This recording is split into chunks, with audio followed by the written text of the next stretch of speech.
नमस्कार दोस्तों।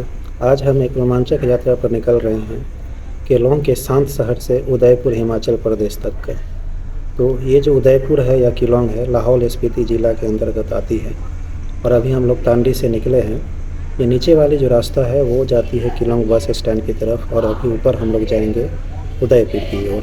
हिमाचल प्रदेश का यह उदयपुर राजस्थान के उदयपुर से अलग है। यह उदयपुर अपने प्राचीन मंदिरों और शांत परिवेश के लिए प्रसिद्ध है। आज सुबह हम लोग केलोंग पहुँचे थे। जैसा हमारा प्लान था कि जाएंगे लेह, लेकिन कल तक बस चली नहीं थी लेह के लिए केलोंग से, तो हम लोगों ने प्लान बनाया था कि किलार की ओर जाएंगे। फिर आज पता चला सुबह में कि केलोंग के से लेह के लिए बस आज गई है, तो फिर हमने दोबारा से प्लान बदल दिया कि हम लोग कल जाएंगे लेह की तरफ, क्योंकि मेन प्लान था लेह जाना, ना कि किलार जाना। किलार के लिए फिर हम लोग कभी जाएंगे। और आज का दिन बच गया तो हम लोग ने सोचा कि कहाँ घूमा जाए। तो हम लोगों को पता चला यहाँ के लोकल के थ्रू कि आप यहाँ केलोंग में उदयपुर जा सकते हो, जहाँ पे त्रिलोकीनाथ मंदिर है और एक माता की मंदिर है उदयपुर में, तो आप उसे घूम सकते हो। केलोंग से उदयपुर की यात्रा करने के लिए आपके पास 3 चॉइसेस है। जैसे मैं लोकल की तरह ट्रैवल कर रहा हूँ HRTC की बस में, पहला तरीका तो ये हो गई। दूसरी हो सकती है कि या आप एक बाइक बुक कर लो या एक कार बुक कर लो अपना पर्सनल प्राइवेट, या तीसरी तरीका है कि आपके पास अगर समय हो तो आप हिच हाइकिंग करके भी जा सकते हैं यहाँ पे। हमारी बस आज सुबह 9 बजे प्रस्थान की थी और एक अच्छी सीट मिल गई मुझे आगे की तरफ, जहाँ पे कंडक्टर साहब बैठते हैं। मैंने उनसे सीट एक्सचेंज कर लिया और वो मान भी गए, क्योंकि बस खाली थी। कभी कभी क्या होती है कि बस में काफ़ी भीड़ हो जाती है, तो फिर कंडक्टर साहब अपना सीट देने से इनकार कर देते हैं। तो आज बस में काफ़ी कम भीड़ थी, इस वजह से हम लोगों ने एक सीट एक्सचेंज कर लिया आपस में। रास्ता काफ़ी पतली है, इस वजह से कभी कभी छोटी गाड़ी भी आ जाती है तो बस को पीछे की ओर जाना पड़ जाता है, या कभी बड़ी गाड़ी आ गई तो फिर 1-1 किलोमीटर 2-2 किलोमीटर तक पीछे की तरफ जाना पड़ जाता है और इससे काफ़ी टाइम कंज्यूमिंग हो जाता है।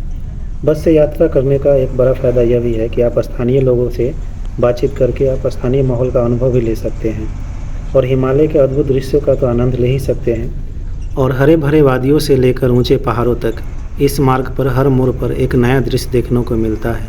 इसलिए आप अपने कैमरे को तैयार रखें। भले ही आपकी कैमरे की मेमोरी फुल हो जाए, पर आंखों से ली गई तस्वीर जो जाके दिल की मेमोरी में सेव होगी वो कभी फुल नहीं होने वाली, और ये तस्वीर सदा सदा आपके जीवन भर आपके साथ ही रहेगी। इस मार्ग की एक विशेषता यह है कि आप कई पुलों को और नदियों को, नाला को पार करेंगे। आप छोटे छोटे गाँवों से भी गुजरेंगे जहाँ आप स्थानीय जीवन की झलक पा सकते हैं, और अगर आप भाग्यशाली रहें तो along the way wild life को भी स्पॉट कर सकते हैं। केलोंग से उदयपुर की यात्रा लगभग 4 से 5 घंटों की है, लेकिन इतने घंटों की सफ़र करने के दौरान आप कभी थकान महसूस नहीं करेंगे, क्योंकि बाहर के नज़ारे और जो दृश्य है वो आपको इस तरह बांधे रखती है, थकान क्या होती है आप भूल जाएंगे। आज धूप काफ़ी निकली हुई है, जिस वजह से पहाड़ पे काफ़ी नाले आपको बहते दिखेंगे, क्योंकि चोटी पर जो धूप पड़ने की वजह से बर्फ़ काफ़ी तेज़ी से पिघल रही है।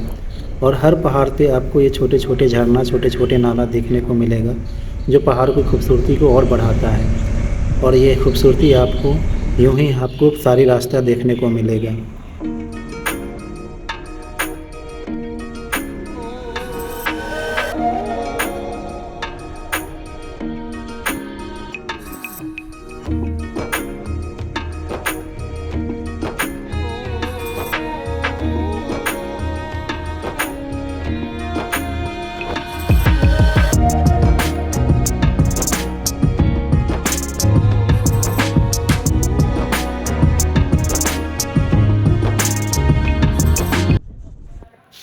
तो अभी हम लोग एक छोटे से गांव पहुंचे हैं जिसका नाम है झलमन।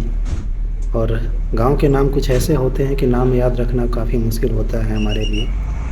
यहाँ हिमाचल प्रदेश में इतने छोटे गांव होते हैं कि किसी किसी गांव में आपको 2-4 घर ही दिखेंगे, लेकिन उन गाँवों को भी मेन सिटी से जोड़ने के लिए HRTC अपनी बस चलाती रहती है, जो काफ़ी सराहनीय है।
बगल में जो ये नदी बह रही है चंद्रभागा नदी, जो तांडी में चंद्रा और भागा नदी से मिल कर के बनी है, आगे चल कर के ये चेनाब से जानी जाती है।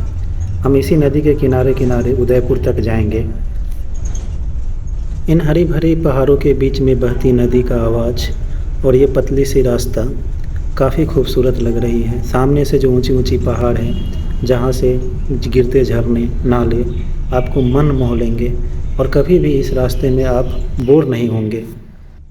तो हम लोग उदयपुर के काफ़ी करीब पहुंच चुके हैं और इतने सुंदर नज़ारे, सुंदर दृश्य और सुंदर नदियाँ, ये सुंदर वादियाँ देख कर के कभी मन ही नहीं कर रहा है कि ये सफ़र हमारा कभी ख़त्म हो। पर हर सफ़र का एक मंजिल होता है और हमें मंजिल तक पहुंचनी ही है। लेकिन इन नज़ारों को देख कर के कभी भी मन नहीं कर रहा कि ये नज़ारे हमारे नज़रों से दूर हों। बस कुछ ही देर में हम लोग उदयपुर पहुंचेंगे, फिर वहाँ पे अपना एक नया सफ़र शुरू होगा।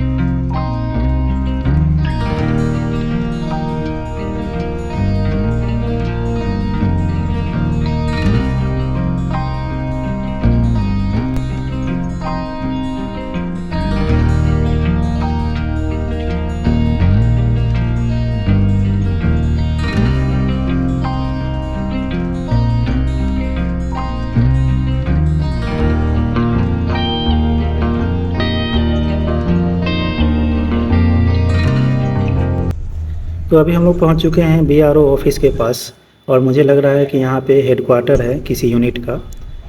और बीआरओ को थैंक्स कहना बनता है, क्योंकि उनका जो काम है इस सुदूर क्षेत्र में, इतने दुर्गम इलाकों में, जिसकी वजह से हम लोग यहाँ पे सफ़र कर पाते हैं, घूमने जा सकते हैं कहीं भी हिमाचल प्रदेश में या जम्मू कश्मीर में या अरुणाचल प्रदेश में। अगर आप जाते हो तो इन सारे इलाकों में जो बॉर्डर और ऑर्गेनाइजेशन है उनका काम सराहनीय है।